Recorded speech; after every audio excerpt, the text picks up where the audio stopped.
Assalamu alaikum warahmatullahi wabarakatuh. Kabajamtoota fi jaalatamtoota hordoftoota chaanaalii Oromoo 360. Dubbii hedduu mormisiisaa tokko. Dubbii Ustaaz Naasir Hamzaan dubbatan. Jawaari hambifachuuf jecha Oromoo miiliyoonii tokko dhumatee Jawaari yoo hafe irra Oromoo fayyadaa jedhan. Dubbiin sun hedduu misunderstanding fi hedduu mormisiisaa ta'ee ture. Dubbii san irratti riisarchii xiqqoo tokko hojjedhe. Riisarchiin hojjedhe. Akka itti aanu kana isiniif dhiyaata. Haga dhuma sagantaa kiyyaatti akkana hordoftan kabajaan isin affeera. Warri viidiyoon tun bira geettes akka sheer gootan, warri chaanaalii kiyyaaf haarawaa taatanis sabiskiraayib gootanii akka gara chaanaalii kiyyaa dabalamtan gamanumaa isin affeera. Hanga dhuma sagantaa kanaatti hordofa waa irraa hubattu. Jecha Ustaaz Naasir Hamzaa jedhaniifis deebisaa gahaa argattu jedhee warri yaadni sun hedduu mormisiisaa isinitti ta'es deebisaa gahaa argattan jedhee yaada. An nama shan gaafadhe nama shani sanitti anis dabaluu dandeettu. Gaafii an gaafadhe ammoo gaafii tokko deebisaan nama shanii osoo nam tokkollee waan an gaafachuu fedhu kanan dhagahin akkuma tasaatti namoota san hundaa gaafadhe jennaan gaafiin naaf deebisan naaf deebisan hundi isaa wal fakkaataadha. Haga dhuma sagantaa kiyyaatti yoo hordoftan waan guddaa irraa hubattu itti dhiyaadha. Gaafii tokko si gaafachuu fedha. Ati Jawaari ni jaalatta shakkii irraan qabu. Osoo carraa lubbuu Jawaarii oolchuu argatte lubbuu tee kennite Jawaari ni oolchita. Carruma akkasiitu argadhe. Jawaariin irra balaa wayii gahu lubbuu isaa oolchuuf jecha Ni kenna. shakkii tokko qabu. Shakkii tokko ni Ni kennita? kenna. Maalidha? Waan inni ana caalaa uummata Oromoo fayyada. Inni jiraachuun uummata Oromootiif fayyada. Ana caalaa. Waan dhiyoo tana dubbatamee nama hedduu wal mormisiisu jira. Shayni kenna tokko Oromoo miiliyoona tokko dhumtee Jawaarii hafe irra caalaadha ka jedhe. Waan kana itti amantaa? Miliyoona tokko itti amana. Maaliif jennaan gabrummaa irra jiraachuu irraa du'a irra filata. Kanaaf ammoo uummata Oromoo gabrummaa kana keessaa baasuudhaaf Johaar Mahammad dhibbaan dhibbatti Oromoo gabrummaa keessaa ni baase jedhee waan itti amanuuf Oromoon miliyoonni takka ta'e inni yoo ta'e.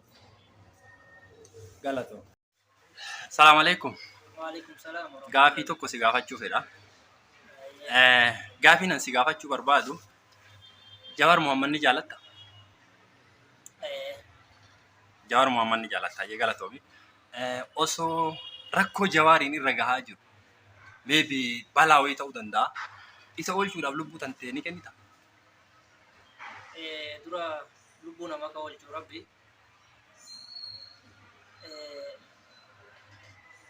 Osoo kan namaa kennan ta'e iyyuu hin kennaatu. Maalidha?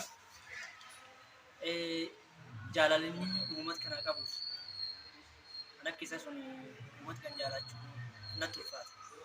Ummata jaalachuu qofa moo situuyyuu wanti biraa wanti sababni ati lubbuu tantee dabartitee Jawaariif kennitee Jawaariin hambisuu barbaadduuf maali mee bal'iftee waan ibsituu dandeettu qabda? Lubbuun ture nam dhugaa hedduu rakkata rakkoo keessa baasuu ni danda'a.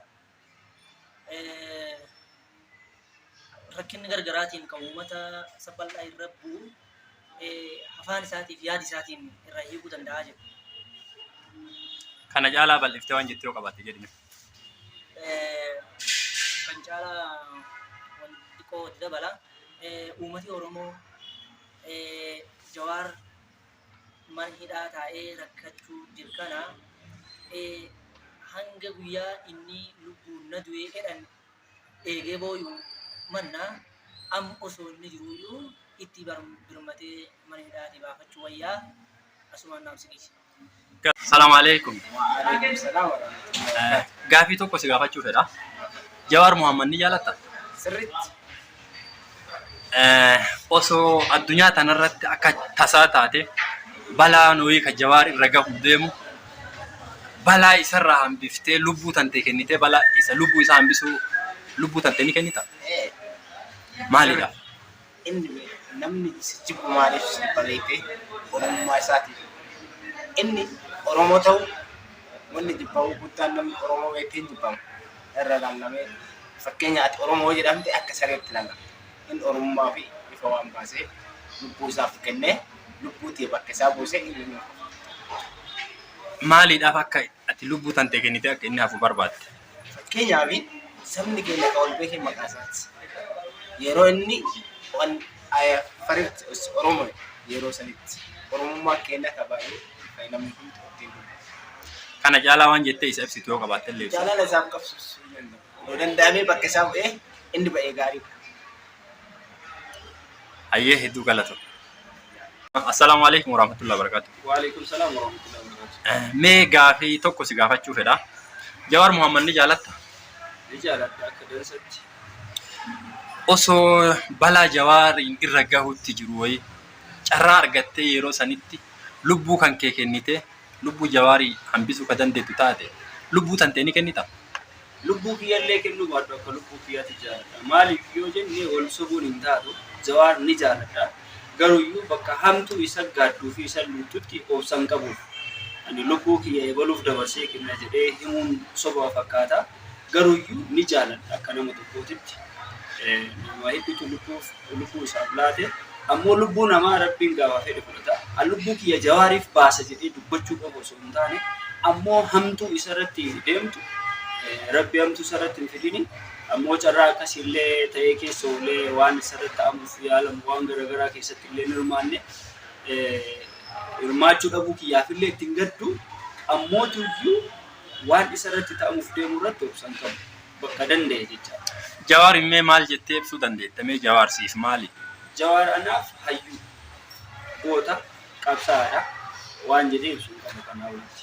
Goota qabsaa dhugaa nama karaa sirrii nama ejjennoo sirrii nama saba isaa jaalatu nama eenyu olitti iyyuu Oromoodhaaf bakka guddaa qabu qabsaa dhugaa hayyuu dhugaati jedhee ibsuu danda'a Jawaar gabaabsee jechaadha. Ammaan tana osoo inni mana hidhaa irraa bahee gammachuu akkamtu si dhagahama? Gammachuu guddaadha. Kana jedhee ana qofaa miti Oromoo guutuutu gammada. Namni dhugaan karaa sirriitii fi hayyuu sirrii qabsaa dhugaa jaalatu hedduun isaanii gammada. Oromoo no only Oromoo even sabni biraatu namni dhugaa jaalatu Jawaar ni jaalatu. Namoonni afaan Oromoo hin beekne afaanota birootiin yoo inni dubbatu Ingiliffatee Amaariif nama galata guddaa sabaa fi sablammoota Itoophiyaa biraa qaba. Akka Oromoo qofattu osoo hin taane akka Itoophiyaatti iyyuu nama jaalalaa fi kabajaa guddaa hawaasa Itoophiyaa san biraa qaba. Uummanni carraa dhabeetii karaa dhabeetii Jawaariif jaalala isaa qabuu fi hagam namaayyuu akkamii akka ta'e karaa itti ibsatuun dhabe malee waan waraanaan doorsifamuuf waan yoo dhugaa dubbate ukkaanfamuuf waan ajjeefamuuf sababa kanaaf callisee ta'a malee osoo dimokiraasiin dhugaa karaan qajeelaa karaan waan dhugaa ittiin dubbatan jiraateeti namoota danutu Jawaariin gammachuu isaa ibsuuf deemu.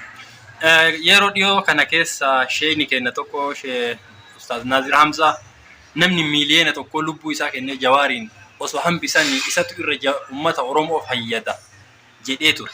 Dubbii san irratti hedduu namni hedduu mormisiisaa waan mormii garaagaraa dhageessisa. Waan akkasii san osoo ta'e ati Jawaar nama miiliyoona tokko ni caala jettanii yaadda?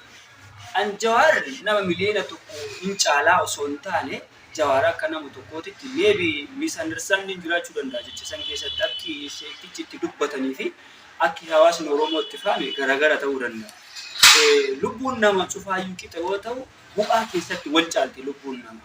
Jawaar nama bu'aa guddaa Oromoo buuse. Jawaariif ammoo nama hedduutu gaafa yaaliin ajjechaa isarra godhan isa hambifachuudhaaf lubbuu fi dhabe. Ammas nama hedduutu eegdonni isaa fakkeenya guddaa yookaan eegdonni isaa duunee dhabamna malee Jawaariin dabarsinee diinaaf hin kenninu lubbuu kennatu baya wanna galetu gala malee Jawaariin hin dabarsinu jedha. Oromoon biroo namni miliyoonni 50 yookiin miliyoonni 50 olii dhumatee Jawaar hafuu qaba jecha jedhu irratti Jawaar bu'aan isaa waan guddaa ta'eef yoo laalan akka jechaatti akka galuumsaatti bu'aan isaa guddaadha. Inumaayyuu aarsaa guddaa itti goonee isa seef godhannee namni biraa yoo wareegame irra wayyaa waan jedhu. Dubbii kana fakkaattu osoo guyyaa Haacaaluun du'u beekee Oromoon nama hedduu wareegee Haacaaluu hambifata ture. Akkasuma Jawaaris isa hambifannee Oromoon biraa wareegamu wayyaa. Nama ija nurraa banee nama karaa isii irratti nuuf qabsaa'e.